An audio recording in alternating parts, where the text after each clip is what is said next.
Pour la chronique juridique de Kane Lamar de ce matin, on vous parle de vices cachés. Pour nous en parler, on est bien sûr avec notre chroniqueur habituel, Dominique Tremblay, en compagnie de son collègue Guillaume Desautels. Bienvenue à tous les deux ce matin. Ça va bien? Bonjour, ça va bien? Ça va très bien. Donc, de vices cachés, comment on aborde le sujet ce matin?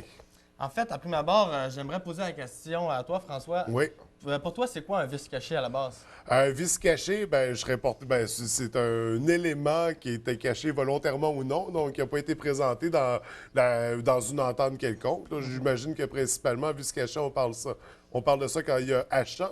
C'est ça, une information qui n'a pas été présentée, mais parfois les gens ne le savent pas non plus, mais ça demeure un vice caché. Exactement, puis on en parle souvent dans le cadre de la vente d'un immeuble, mais est-ce qu'on pourrait penser également qu'un animal pourrait être soumis à vice caché?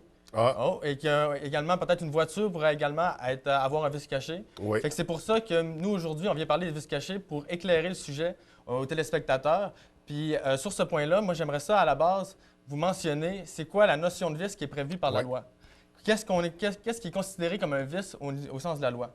Premièrement, c'est l'article 1726 du Code civil du Québec qui traite de qu'est-ce qui est constitué d'un vice caché.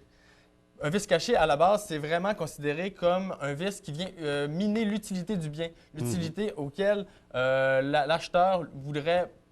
pourquoi on achète finalement le bien? On traite, là, on dit ici que c'est que le vice est tel qu'il ne va pas pouvoir... qui rend le bien impropre à l'usage auquel on le destine ou qui diminue tellement son utilité au point où l'acheteur ne l'aurait pas acheté ou aurait payé un prix différent pour l'acheter. Fait qu'il vient littéralement nuire à l'utilisation. Exactement. Okay. Mais là, on parle vraiment d'une idée que ça peut être autant l'utilité esthétique, matérielle ou encore l'utilité fonctionnelle. OK. Donc, si on achète des bijoux, bien, si le bijou se trouve à ne pas pouvoir avoir nécessairement, on va dire, le caractère précieux qu'il a, bien, c'est sûr que là, on est dans l'utilité matérielle, mais il reste quand même que son utilité est minée. Oui. Fait ça peut être autant au niveau fonctionnel que matériel sur ce point-là. Donc, aspect intéressant, on a comparé, on a donné l'exemple d'un chien tout à l'heure. Quelle forme pourrait prendre un vice caché? On parle ça pourrait être une maladie, par exemple? Exactement, une maladie congénitale. Si, par exemple, j'achète un animal de bétail, puis, par exemple, une vache, il n'est pas capable de me produire le lait que nécessairement il faudrait qu'il produise, bien, dans ce cas-là, on est dans une situation où il y aurait un vice caché. OK. Donc, mais encore une fois, il faut quand même regarder les différents critères qui ont été établis par la loi pour savoir si on est vraiment face à un vice caché. OK.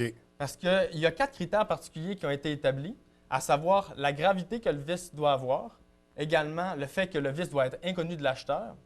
Par ailleurs, il faut aussi que le vice soit en lui-même caché. Et finalement, il faut que le vice soit antérieur à la vente.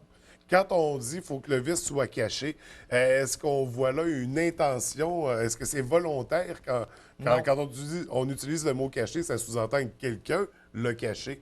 Donc, parce que moi, je mentionnais, on pourrait ne pas le savoir, le vendeur pourrait ne pas être au courant. Est-ce que ça demeure un vice caché?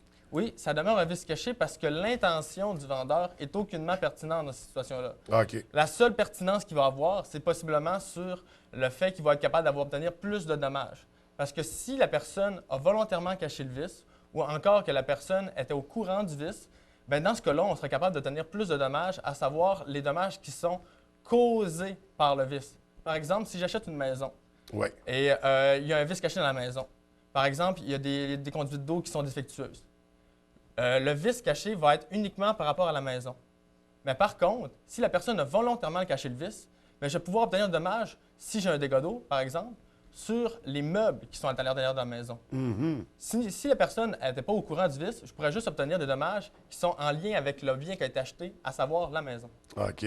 Donc, ça amène quand même une grande nuance du fait que le vendeur le sache ou pas. Exactement. Donc, si on poursuit, là, on a mentionné les 4 critères pour déterminer s'il s'agit bien d'un vice caché ou non. Parce que parfois, c'est ça arrive. On a l'impression que c'est un vice caché, mais ça ne l'est pas. Est-ce qu'on a des exemples concrets pour le démontrer? Je vais commencer avec la notion de gravité du vice. Oui. Tantôt, je parlais qu'il faut que ce soit quand même un vice qui mine l'utilité du bien. Oui. Par contre, on parle quand même aussi qu'il faut que l'acheteur ait payé un prix différent ou ait lui-même pas voulu acheter ce bien-là. Dans ce cas-là, c'est là qu'on va constater une certaine gravité du vice. Par exemple, si j'achète une voiture, comme je vous parlais tantôt, puis cette voiture-là, je l'achète à un prix ridicule, mais elle est pleine de vices. Par exemple, c'est une vieille voiture. Bien, dans ce cas-là, j'aurais peut-être quand même acheté le bien peut-être aussi que j'aurais quand même payé le même prix. Fait que dans ces situations-là, ben, on ne peut pas quand même penser que c'est un vice, que c'est un vice grave, parce que le vice n'est pas assez grave pour pouvoir constituer un vice caché. Mhm. Sinon, si maintenant on va vers le caractère inconnu du vice, dans ce cas-là, si mon vendeur a dénoncé le vice, ben moi, je ne peux pas revenir contre lui et dire que je ne serais pas au courant du vice. Il a été dénoncé, fait que dans ce cas-là, on ne peut pas prétendre que c'est un vice caché. Non, Puis non. par ailleurs, il faut aussi penser dans ces situations-là où un inspecteur ou un expert serait passé sur le bien avant et aurait fait son rapport d'expertise et aurait découvert le vice caché. Dans ces situations-là, c'est sûr que si on lit le rapport d'expertise et on est capable d'identifier le vice ne peut pas être inconnu au niveau de l'acheteur. Justement, l'acheteur, comment on peut se protéger du vice caché? Parce que personne n'est à l'abri de ça. Admettons, dans un processus d'achat de maison, comment je fais pour, en tant qu'acheteur, ne pas vivre ces situations-là? C'est sûr que moi, personnellement, je conseillerais à tout le monde de se prendre un inspecteur. L'inspecteur, je vais y revenir tantôt, est tenu de déceler tous les vices apparents du bien. Étant donné qu'il est tenu de trouver les vices apparents du bien, bien, nous, on se protège parce que un acheteur prudent et intelligent est uniquement tenu de déceler les vices apparents dans le bien.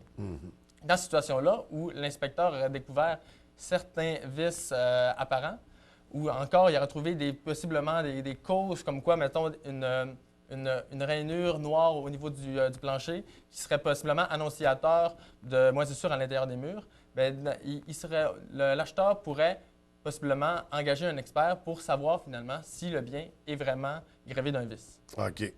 Donc, pour se protéger, au niveau du vendeur, est-ce qu'il y a quelque chose à faire aussi pour, bien sûr, dans le cas d'une maison, un inspecteur? Au niveau du vendeur, c'est vraiment important de dénoncer tous les vices qu'on pourrait connaître. Parce que, à la base, c'est vraiment important, on l'a mentionné tantôt, si on est au courant d'un vice, bien, notre responsabilité peut être possiblement plus engagée si on ne dénonce pas tous les vices qu'on connaît. Donc, ça pourrait mettre le vendeur dans une fâcheuse position. En effet. Donc, très important de tout mentionner. Donc, si on poursuit dans les points, les critères qu'on avait à présenter ce matin, au niveau des vices cachés, où est-ce qu'on en était? En fait, tantôt, j'ai glissé un mot. Là. Ouais. On va parler maintenant de le caractère caché du vice. Là, ça paraît un peu assez farfelu, mais ce critère-là, c'est possiblement le critère qui fait couler le plus d'encre au niveau des tribunaux. Parce que dans ces situations-là, on est au niveau d'un critère objectif, à savoir, est-ce qu'on se remet dans les chaussures d'un acheteur prudent et diligent? Est-ce qu'un acheteur prudent et diligent, placé dans les mêmes circonstances, aurait été capable de déceler le vice sans avoir besoin de recourir à un expert? Alors, si on se trouve dans cette situation-là, on va parler plus de vices apparents. Donc, si moi, je suis capable, si par exemple, je vois une rainure, comme je parlais tantôt, une rainure noire au niveau du plancher, peut-être que ça va être dénonciateur de moisissure. Ou si, par exemple, j'ai une petite fissure au niveau de mon solage, possiblement que ça va causer une plus grosse fissure au final, puis que ça va vraiment être un vice. Mais tu sais, là, on est dans une situation un petit peu floue, là, parce que à quel moment est-ce qu'on se trouve au niveau d'un vice caché, à quel moment on se trouve au niveau d'un vice apparent? C'est pour ça que là-dessus, d'habitude, il y a beaucoup de confrontations. Puis on va souvent faire appel à des experts pour le prouver, ce vice, ce caractère caché aussi.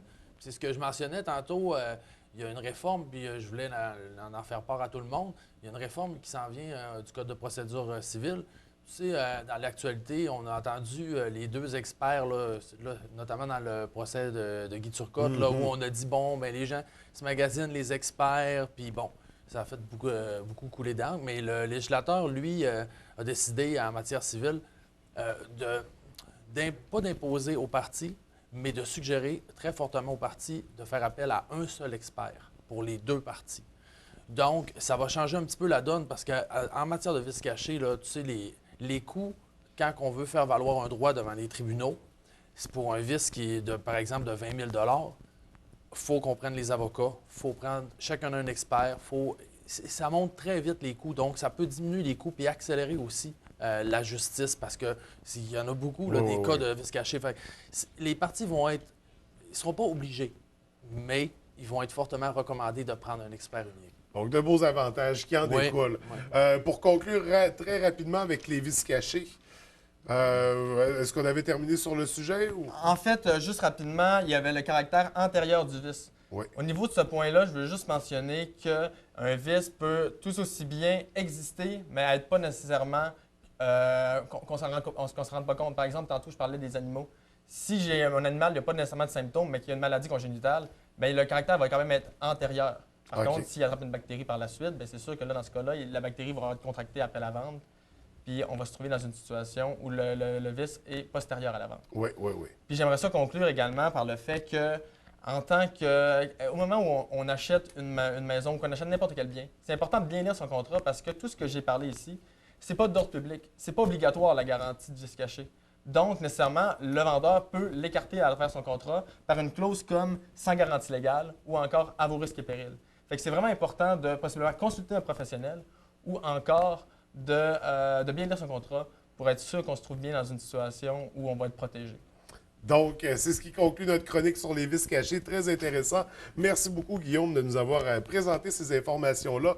Nous, on se revoit en 2016. Beaucoup de changements de votre côté, des nouveaux locaux. Exactement. Puis on va vous inviter à venir à nos nouveaux locaux en janvier. Donc, on pourra peut-être faire la chronique là avec Jean-François Poirier. Absolument. On va venir vous trouver directement dans vos nouveaux locaux. Écoutez, les gars, merci d'avoir pris le temps de venir nous rencontrer ce matin. Donc, on se revoit donc en 2016 pour poursuivre la série de chroniques.